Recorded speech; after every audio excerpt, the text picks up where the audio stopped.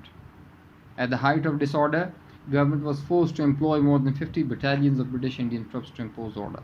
اب اس پوری موومنٹ کی جو ہے آپ اسکیل چیک کریں, 208 پولیس اسٹیشنوں کو جلایا گیا, 750 دوسرے حکومت کے جو بلڈنگس ہیں ان کو جلایا گیا تھا, 50 پوسٹ آفیسز, 250 ریلوے اسٹیشنز, اور 2500 لوگ زخمی ہوئے اور 60,000 لوگوں کو اریسٹ کر لیا گیا.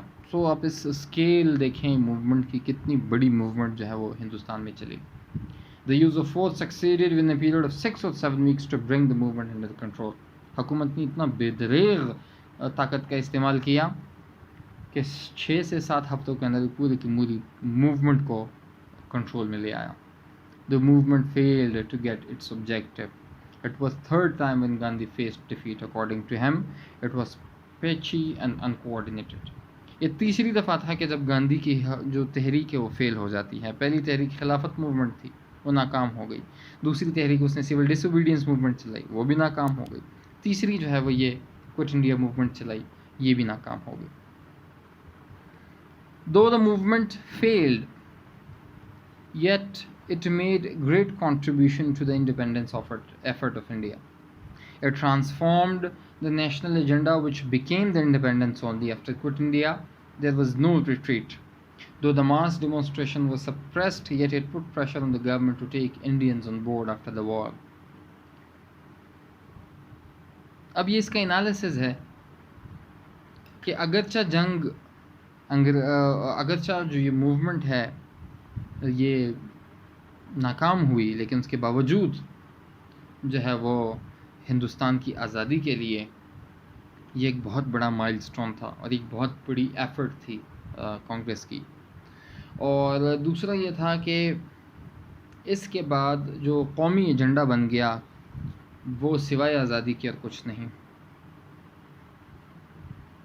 اس نے ہندوستان کے لوگوں کو یہ چیز باور کروا دی کہ اب اگر لینی ہے تو صرف اور صرف آزادی لیں گے، اس کے علاوہ کچھ نہیں. اور اس کے بعد جنگ کے بعد آپ دیکھیں گے کہ حکومت جو ہے وہ بار بار پھر کوشش کرتی ہے ہندوستانیوں کو آن بورڈ لینے کی، اور بالآخر 1947 جو ہے وہ ہندوستان آزاد ہو جاتا ہے. So this was the policy of Congress. The Quit India movement was important تاکہ آپ جو ہے وہ عوام کی جو ریزسٹنس ہے وہ اگینسٹ برٹش اس کو دیکھ سکیں، آپ گاندھی اس پالیسیز کو آپ انڈرسٹینڈ کر سکیں، کانگریس کی پالیسیز کو آپ انڈرسٹینڈ کر سکیں. مسلم لیگ اس عرصے میں چونکہ 1942 سے انٹل آن ورڈز ٹل 1945-46 جو کانگریس لیڈرشپ تھی وہ جیل میں تھی، تو وہ پورا ایک ویکیوم کریٹ ہو گیا. اس ویکیوم کو فل کرنے کے لیے مسلم لیگ جو ہے وہ آگے بڑھی، اور آگے بڑھنے کے بعد جو ہے وہ برٹش کا گورنمنٹ کا جو ہے وہ مسلم لیگ کے ساتھ تعلقات جو ہے وہ روابط استوار ہوئے. اور اسی ٹائم پیریڈ میں جو ہے وہ جنہوں نے مسلم لیگ کے اوپر ری آرگنائزیشن کے اوپر بہت سخت محنت کی، اور یہ وہی ٹائم پیریڈ ہے کہ اس کے بعد جب 46 میں الیکشنز ہوتے ہیں تو مسلم لیگ جو ہے وہ اوور ویلمنگلی اپنی سیٹس جیت جاتی ہیں. So these movements, such movements which in the history of India are very important because they gave political consciousness to the common people. یہ جو جتنی بھی تحریکیں ہوتی ہیں، تحریک کا بیسک مقصد یہ ہوتا ہے کہ عوام سیاسی طور پر باشعور ہو جائے اور وہ اپنے حقوق کو جان سکے. اور صرف اپنے حقوق کو جاننا امپورٹنٹ نہیں ہے، اپنے حقوق کے لیے قانونی طور پر لڑنا بھی امپورٹنٹ ہے. اور تیسری جو بات امپورٹنٹ ہے وہ یہ ہے کہ گاندھی کی جو نان وائلنٹ کا فلسفہ تھا، یہ نان وائلنٹ کا فلسفہ جو تھا وہ پوری دنیا میں مشہور ہو گیا کہ جو ہے وہ اگر آپ ریزسٹ کریں گے against the colonial powers, you should do it by non violent means. So I will stop here. In the next lecture we will take up the elections that were held after the war. Thank you and Allah Hafiz.